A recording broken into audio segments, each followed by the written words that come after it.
다만 그럼 짧게 오늘 오전 11시에 트럼프 대통령의 의회 연설이 예정이 되어 있습니다. 물론 어떤 코멘트가 나오게 될지 모르겠지만 관세에 대한 이야기가 나올 수도 있어서 일단은 오늘 지수가 잘 가고 있긴 합니다만 지수랑 별개로 일단은 오후장에 대한 리스크 관리는 좀 필요할까요? 네, 우선은 항상 앞서서도 말씀드렸지만 지금 온 세계 증시를 보면은 이 트럼프 대통령의 이제 한마디에 따라서 계속 맞아요. 좀 출렁이는 모습들이거든요. 사실 우리나라도 여기서는 피해갈 수는 없다라고 좀 보고 있기 때문에 좀 오후장까지 이제 밀릴 가능성 또한 저는 있다라고 좀 보고 있습니다. 그래서 결국에 이제 멕시코 그리고 중국 쪽에 이제 중국 같은 경우에 추가 관세 지금 부과라고 좀 보시면 될 것 같고요.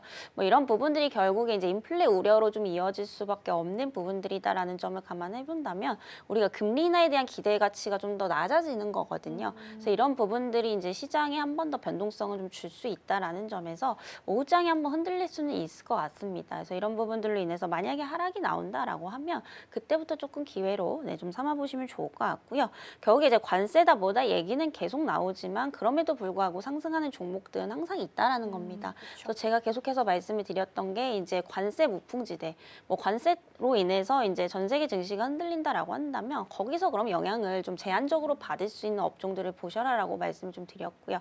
그렇게 된다라고 한다면 이제 조선 방사는 좀 빼놓을 수가 없을 것 같습니다. 아무래도 또 이제 방산 같은 경우에는 이제 우리나라가 대부분 미국 향 수출이 아니거든요. 그렇죠. 네, 유럽향이기 때문에 이 관세에 있어서 상대적으로 좀 자유로울 수 있다라는 거, 이 부분 좀 체크를 해보시면 좀 좋을 것 같고요.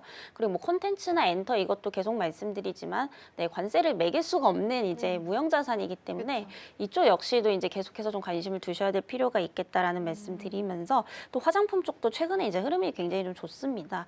화장품 같은 경우에 사실 이제 관세 부과를 할 수 있는 품목 중에 하나이지만 그럼에도 이제 후순위 쪽에 좀 속하기 때문에 또 반도체라든지 자동차에 비하면 상대적으로 좀 제한적일 수 있다라는 거 이런 부분들 좀 참고해 보시면 될 것 같고요. 지금 시장은 여전히 우리나라 시장 코스피, 코스닥, 양시장 굉장히 좀 저렴한 밸류에이션에 좀 위치를 해 있기 때문에 하락 시에는 항상 조금 분할 매수 관점으로 접근을 해보시면 좋겠다라는 말씀 드리겠습니다. 네, 일단은 오후장에서는 흔들림이 좀 있을 수도 있다라는 부분은 좀 보셔야 될 것 같습니다. 오전 11시 예정이 되어 있고요. 그래서 중국도 지금 가만히 있을 수는 없다 보니까 이제 미국산 농산물이나 축산물 혹은 이제 뭐 식품에 대해서 관세를 좀 보복 조치 차원에서 매기겠다라고 얘기를 했단 말이죠. 그러면 이러해서 관련주들 보복 관세에 대한 관련주들을 오히려 좀 짧게라도 담아보는 건 어떨까요? 네, 정말 고점에서 많이 밀린다라고 하면 한 번쯤은 접근해봐도 좋다라는 말씀 우선 드리겠고요. 사실 이제 중국도 지금 가만히 있지는 않을 그쵸. 겁니다. 왜냐하면 지금 중국이 전체적으로 경제 자체가 좀 안 좋은 상황인데 여기다가 이제 추가 관세까지 이제 때리게 되면은 그만큼 더 침체에 대한 방향성으로 갈 수밖에 없는 부분들이거든요. 어쨌든 중국도 지금 카드를 낼 수밖에 없고 지금 뭐 농수산 품목 이제 관련해서 이제 관세를 최대 15%까지 부과하겠다라는 좀 얘기들이 나오고 있습니다. 이렇게 되면 이제 우리나라가 또 반사익 수혜를 받을 수 있다라는 어떤 기대감으로 인해서 어제 이제 관련 기업들의 상승이 조금 나왔던 부분들인데 오늘은 조금 밀리고 있는 모습이거든요. 그래서 어쨌든 지금 미국과 중국의 무역 갈등은 이번 연도 상반기 내내 좀 지속이 될 것으로 좀 보이고 있기 때문에 이렇게 되면 시장에서 계속해서 좀 얘기가 나올 수밖에 없고 이슈는 계속 돌고 돌 수밖에 없다라고 좀 판단이 됩니다.